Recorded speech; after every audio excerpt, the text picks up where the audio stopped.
തിരുവനന്തപുരത്ത് കരമനയിൽ ദമ്പതികളെ മരിച്ച നിലയിൽ കണ്ടെത്തി. സതീഷ്, ബിന്ദു എന്നിവരാണ് മരിച്ചത്. സാമ്പത്തിക ബാധ്യതയാണ് മരണകാരണമെന്ന് പ്രാഥമിക നിഗമനം. സ്ഥലത്ത് ഫോറൻസിക് സംഘം പരിശോധന നടത്തുന്നു. വിവരങ്ങളുമായി മാനസ തിരുവനന്തപുരത്ത് നിന്ന് നമ്മളോടൊപ്പം ചേരുകയാണ്. മാനസ, വളരെ സങ്കടകരമായ ഒരു വാർത്തയാണ്. ദമ്പതികൾ മരിച്ച നിലയിൽ കണ്ടെത്തിയിരിക്കുന്നു. സാമ്പത്തിക ബാധ്യതകളാണ് ആ മരണത്തിന് പുറകിലെന്നാണ് ഇപ്പോൾ ആദ്യഘട്ടത്തിൽ നമുക്കറിയാൻ കഴിയുന്നത്. തീർച്ചയായും മനു, അല്പസമയം മുൻപാണ് ഇത്തരത്തിലൊരു വാർത്ത ലഭിക്കുന്നത്. കരമന തമലം റെയിൽവേ ലൈനിന്റെ സമീപമാണ് സതീശൻ, ബിന്ദു എന്ന ദമ്പതികൾ തൂങ്ങി മരിച്ച നിലയിൽ കണ്ടെത്തുന്നത്. ഈ സതീശനെ കഴുത്തറത്ത നിലയിലും ഭാര്യ തൂങ്ങി മരിച്ച നിലയിലുമാണ് കണ്ടെത്തിയിരിക്കുന്നത്. അതുകൊണ്ട് തന്നെ ഈയൊരു മരണത്തിൽ ഒരു അസ്വാഭാവികത ഉണ്ട് എന്ന വിലയിരുത്തലിൽ തന്നെയാണ് പോലീസ് ഉള്ളത്.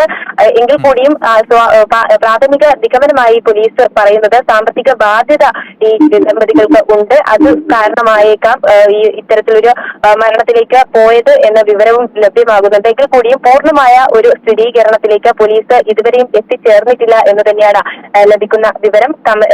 സൂചിപ്പിച്ചതുപോലെ തന്നെ കരമന തമലം അയൽവാസികളോട്, നാട്ടുകാരോടൊക്കെ സംസാരിക്കുമ്പോൾ അവരൊക്കെ പറയുന്നത് എന്താണ്? സ്വാഭാവികമായി എന്തെങ്കിലും കാണുകയോ കേൾക്കുകയോ മറ്റോ ചെയ്തിരുന്നതായി അവർ പറയുന്നുണ്ടോ? എന്താണ് നാട്ടുകാരൊക്കെ ഈ സംഭവത്തെ കുറിച്ച് പറയുന്നത്?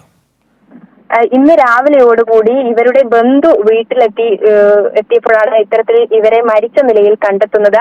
ഇവർക്ക് ഒരു മകൻ മാത്രമാണ് ഉള്ളത്. അത് വിദേശത്താണ് എന്നാണ് ഇപ്പോൾ ലഭിക്കുന്ന വിവരം. ബാക്കിയുള്ള കൂടുതൽ വിവരങ്ങൾ നമുക്ക് ലഭ്യമാകേണ്ടതുണ്ട്. ഏതായാലും പോലീസ് എല്ലാ നടപടിക്രമങ്ങളും നടത്തി വരികയാണ്. സ്ഥലത്ത് ഫോറൻസിക് സംഘമുണ്ട്. അസ്വാഭാവികമായി കണ്ടെത്തിയ ഒരു പ്രധാന കാരണം എന്ന് പറയുന്നത് ഈ സതീശൻ എന്നയാളെ കഴുത്തറത്ത നിലയിലാണ് കണ്ടെത്തിയിരിക്കുന്നത്. ഒപ്പം തന്നെ ഭാര്യയെ തൂങ്ങി മരിച്ച നിലയിലുമാണ്. അതുകൊണ്ട് തന്നെയാണ് ഇത്തരത്തിൽ ഏത് രീതിയിലാണ് ഈ ഒരു മരണം സംഭവിച്ചിട്ട് ഉണ്ടാവുക എന്നതടക്കമുള്ള കാര്യങ്ങളിൽ ഇപ്പോഴും ചോദ്യങ്ങൾ ഉയർന്നു നിൽക്കുന്നത്. എങ്കിൽ കൂടിയും പൂർണ്ണമായ ഒരു വിശദീകരണം ലഭ്യമാകുമെന്ന വിലയിരുത്തലിൽ തന്നെയാണ് ഉള്ളത്.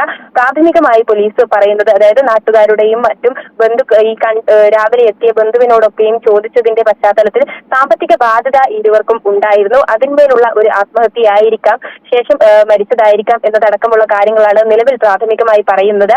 എങ്കിൽ കൂടിയും പൂർണ്ണമായും ഒരു സ്ഥിരീകരണം ഇതുവരെയും ലഭ്യമായിട്ടില്ല.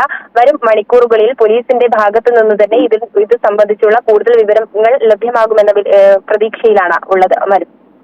ശരി, തിരുവനന്തപുരത്ത് കരമനയിൽ ഭർത്താവിനെയും ഭാര്യയെയും മരിച്ച നിലയിൽ കണ്ടെത്തിയിരിക്കുന്നു. ഭർത്താവിന്റെ കഴുത്ത് അറുത്ത നിലയിലും ഭാര്യയെ തൂങ്ങി മരിച്ച നിലയിലുമാണ് കണ്ടെത്തിയത്. സ്വാഭാവികമായും അതിലൊരു ദുരൂഹത, അല്ലെങ്കിൽ അതിലൊരു വലിയ ആശങ്ക, ഗൗരവമുണ്ട്. ആ ഒരു പോലീസിന്റെ പരിശോധന തുടരുകയാണ്. നമുക്ക് അല്പസമയത്തിനകം തന്നെ അതിന്റെ കൂടുതൽ വസ്തുതകളിലേക്ക് എത്താൻ കഴിയുമെന്നാണ് പ്രതീക്ഷിക്കുന്നത്. സാമ്പത്തിക പ്രശ്നങ്ങളാണ് മരണകാരണമെന്നാണ് ഇപ്പോൾ ആദ്യഘട്ടങ്ങളിൽ പറഞ്ഞു കേൾക്കുന്നത്. പക്ഷേ അതിലൊരു കൃത്യമായ സ്ഥിരീകരണം നമുക്ക് ഈ ഘട്ടത്തിൽ ലഭ്യമായിട്ടുമില്ല. വിവരങ്ങളാണ് മാനസ തിരുവനന്തപുരത്ത് നിന്ന് നൽകിയത്.